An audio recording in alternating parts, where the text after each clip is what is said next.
Hey guys, what is up? It's Roller here coming to you today with something RXD, and today we're going to be talking. I'm here joined by Lauren. Hey guys. Lauren just thought I forgot about her. You can listen to this video on iTunes, Stitcher, or you can go over and watch the video version of this over on iTunes.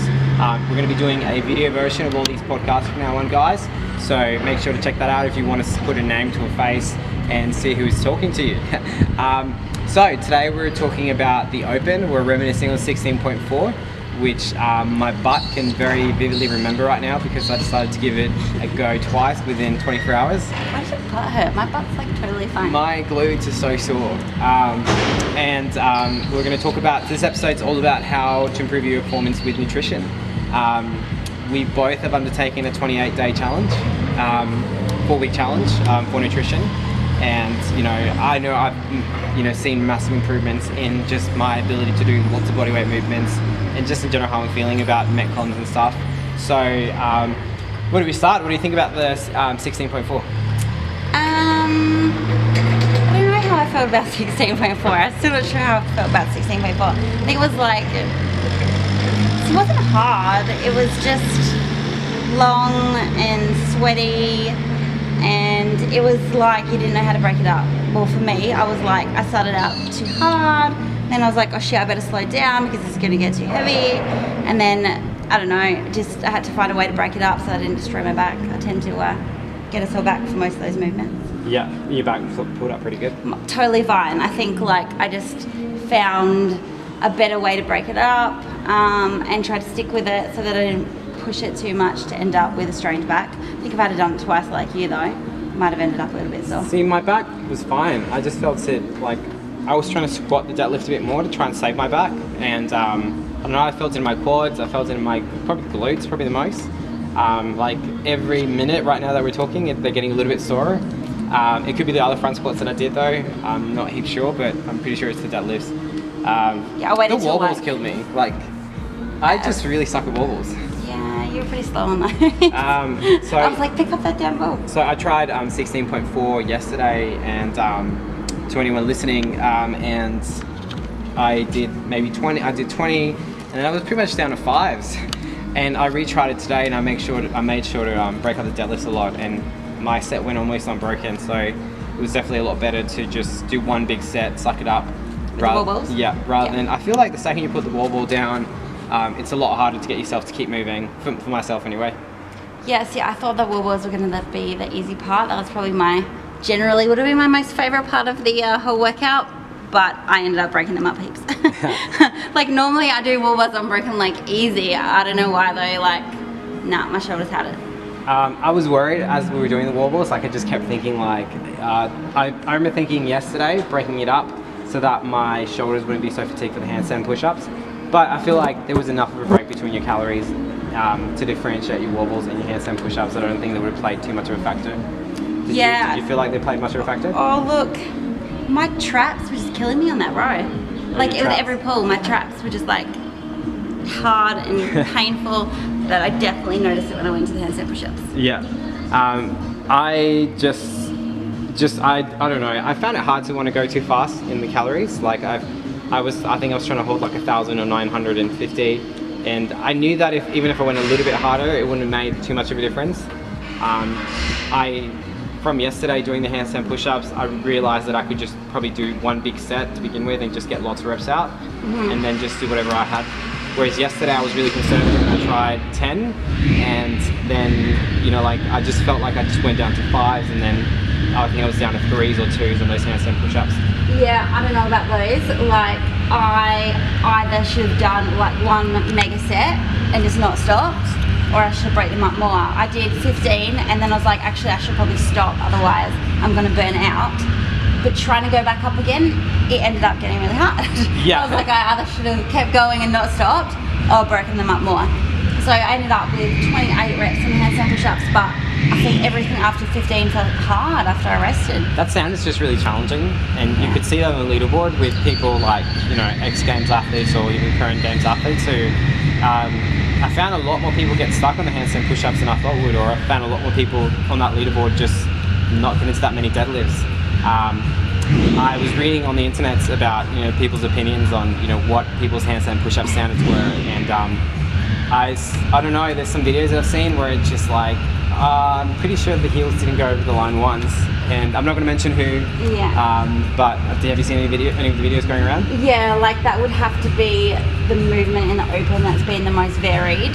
That should be the same across the board, but it's just a stupid standard because I feel like, all right, you need to have your arms in full extension, but there's a pretty massive difference between being here and being there. Lifting your shoulders, dropping your shoulders. Yeah, and I'm sure a lot of people came out with T-Rex arms that work out like this is about as far as I can extend. Which makes a massive difference. And also like the use of ab mat and plates, like how much bounce they might have had. Against people that might have just used the floor. Yeah, well, definitely going to a hard floor is always going to be harder than going to any sort of squishy surface. But yeah, ab mats and a plate. And there's just a lot of variance of that movement. Yeah. And there were just people like, I found that I had to be really narrow with my handstand push-up to get over that line. And I've seen a lot of videos of a lot of high-level athletes who are really wide, and I'm like, I don't know about that. Like, do they show the feet in those videos? They did, yeah. And they're going over, but I don't know. I didn't see the standard for any of those videos. Yeah, actually that's a good point, because if you let it go too low, you could have gone wider with the arms and it wouldn't have been noticeable. If you haven't seen, CrossFit also posted a video of Josh Bridges doing 16.4. Yeah, I can watch it. And it's filmed with like a GoPro, so it's kind of like the video is like slightly over. But if you read the comment section there, there's just, it doesn't look like a single rep is a proper rep. Oh, really? I'm sure it's just how the video looks, but yeah, every rep kind of looks like not here. Oh, it's probably the lens. But if it wasn't the lens, then, and CrossFit's approving of that video, I'm sure there'll be other people who maybe don't uphold the standard, maybe 100%, but maybe do a better effort than what it looked like on that video. And yeah, because you know what? There are a few names on that leaderboard that were not known names that you wonder, like, if their standard was the same as like other top level athletes. You've got to wonder, and I'm sure it's the same thing that happened last time. Like, I don't know. I just remember last year it being really, really honest with that measurement. But I think what made everybody in the gym go like as far as they could. Like I remember raising my shoulders so much, and I'm like, why did I reach so high? Yeah, and like no one else would be reaching that high. Yeah, and I feel like it's probably like. There's reaching and then there's really reaching, and I don't know, I think it's just an interesting standard that I'd like to see go away, because I think it's just too easy to cheat. Maybe bring it in a competition where it's the same for everyone, and you've all got the same judges, maybe at a region or something like that, but definitely not for the open where everyone's going to interpret that to be slightly different. Yeah, or somehow manage to find a way to be even stricter with the standard. Yeah, maybe.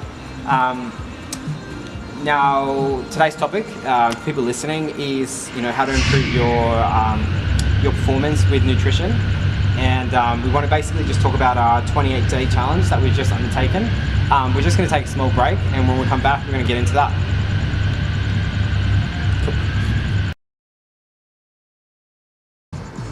Hey guys, and we are back. So like we were talking before, we are going to discuss how to improve your performance with your nutrition.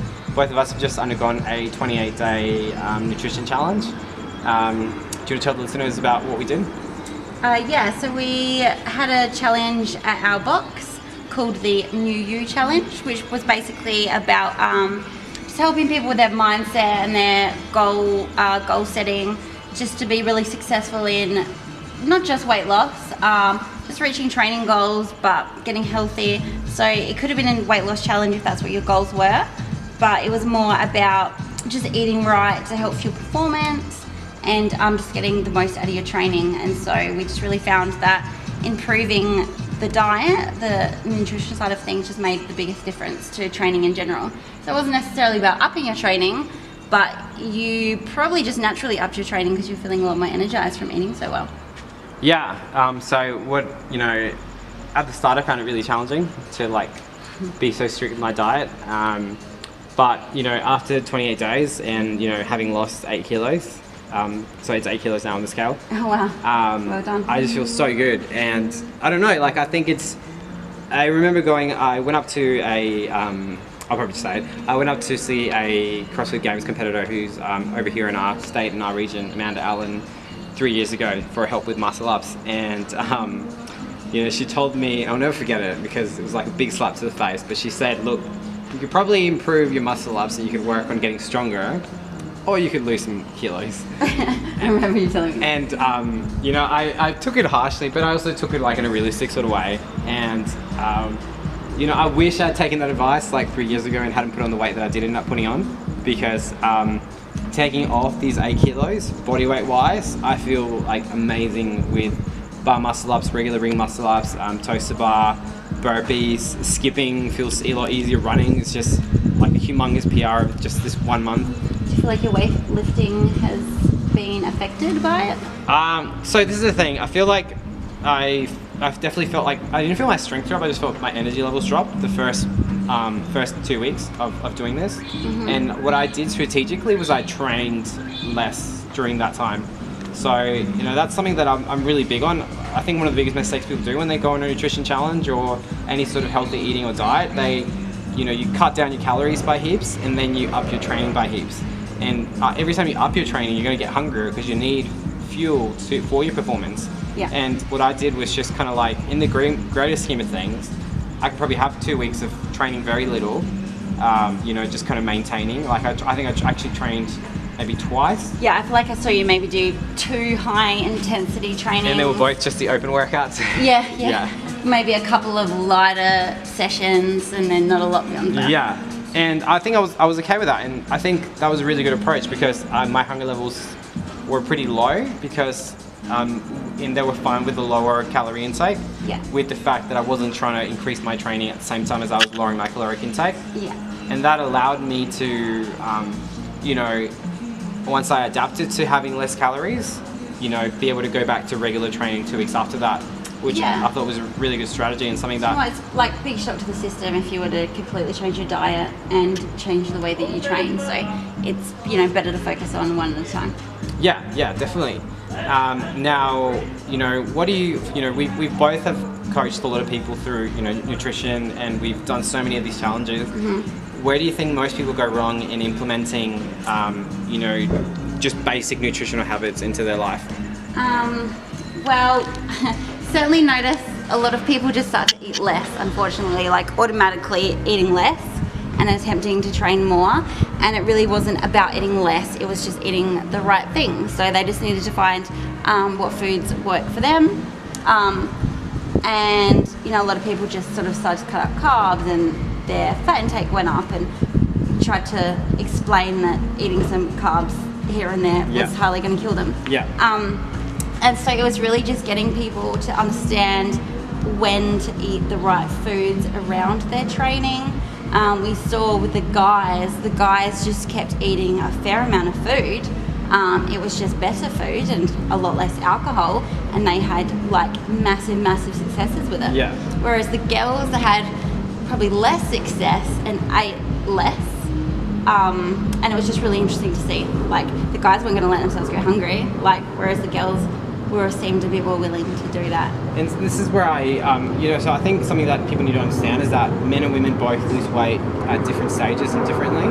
And, you know, guys are going to lose a lot more weight really fast, whereas with women there's hormones and, you know, different things that need to be taken into account. And taste buds. But I think women have a more of an emotional sort of association with food. What would you say? I completely agree. Like, you know, the guys followed the they felt the meal plan, so much more closely, I guess, because they didn't really care that their meals might have been a little bit boring or a little bit repetitive. Whereas the women who are like, oh, I really like these foods and I really can't cut out these foods, would still eat foods that perhaps made them like have more of comfort level, perhaps, I suppose, but also saw less results. But they, you know, you can't have extreme high expectations in a 4-week challenge to have like a 10-kilo weight loss. Like, that's unrealistic, and you don't want that to happen because it's not very sustainable. You need to be the right sort of person that could lose that amount of weight and sustain that kind of weight loss. Not just be like going through, you know, a crash diet for 4 weeks and then go back to being normal and expect to keep that weight off. Because that's the thing with any sort of nutrition implementation you put your body through. You need to find something that you're going to be able to maintain, to keep up for the rest of your life. Like, that's the way I looked at it. Like, You know, whenever I've decided to follow a proper diet, you're saying goodbye to a lot of foods. You're saying goodbye to chocolate and donuts and pizza, like for a long time. Like it's not just maybe this. It's not even maybe just the diet. It might actually be forever. Like yeah. So that's why it's like we called it this mindset challenge, where you were better off losing 500 grams a week because just those small changes are going to be a lot easier to maintain long term than having anything too crazy, because you're probably just, you know, starving yourself trying to lose weight, and you lose weight quickly. And I know that's not at all what you did to lose so much weight, but I know for some people, you know, they might just not eat in an attempt to lose weight, but you know, the small losses probably make the biggest wins in the long run. Yeah, and I actually made myself like eat all 3 meals, but which I wouldn't normally eat. Yeah, you were also eating more. And I was eating white rice. You know, I didn't feel like I didn't eat a lot. I just, if anything, I probably made sure to eat every meal so I didn't snack in between. And a lot of it's just making those conscious decisions of just being self-disciplined and saying no to things. You know, one of the things that we did in this challenge, which was really challenging, is we went on 2 outings with friends of ours, and we went to a chocolate dessert place, and I found it really challenging to be there, but it actually was really good for you know, my self-control, to be able to say no to certain foods, say no to certain things, because that's I think self-control and self-will is like a muscle, just like your regular muscles are, and you need to develop that through putting yourself in uncomfortable positions where you're forced to grow and expand yourself as a bigger person, if that makes sense. Yeah, of course. Like I think you would have felt like really proud of yourself to come out of that going, you know what, like I don't need to go out and have dessert when everyone else is. As much as I may have wanted to, I survived without it. Yeah, and I'm not gonna lie, the second time we went out, it was definitely like I was looking at the death by chocolate cake that everyone was having. Yeah, you were pretty miserable. Like I was looking at that like it might as well have been gold.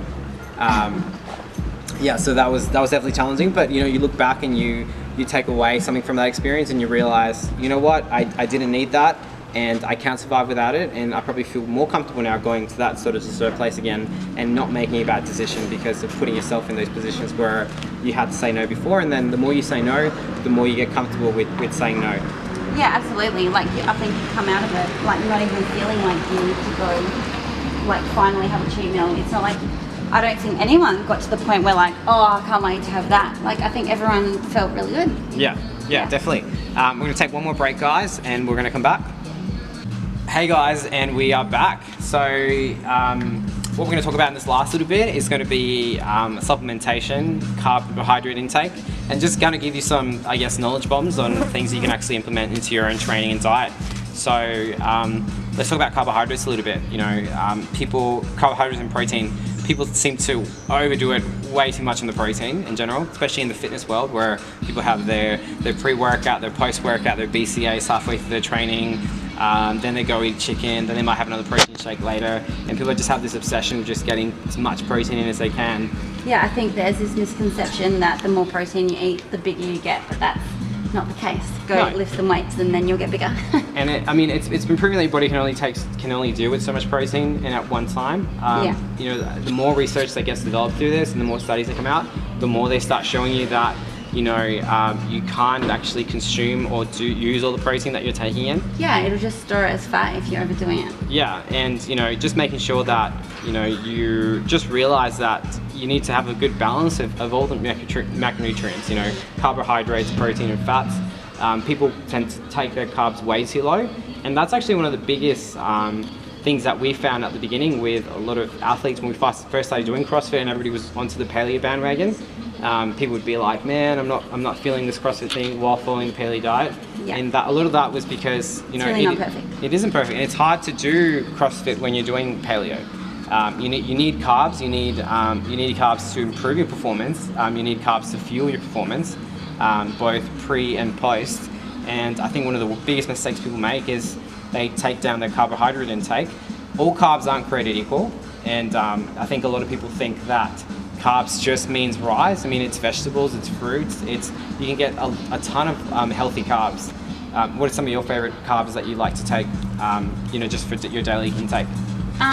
So generally I just would have carbs around training. So for me, if I'm not actually training that day, I will have less carbohydrate intake, I suppose, or I'll just get my carbs from vegetables.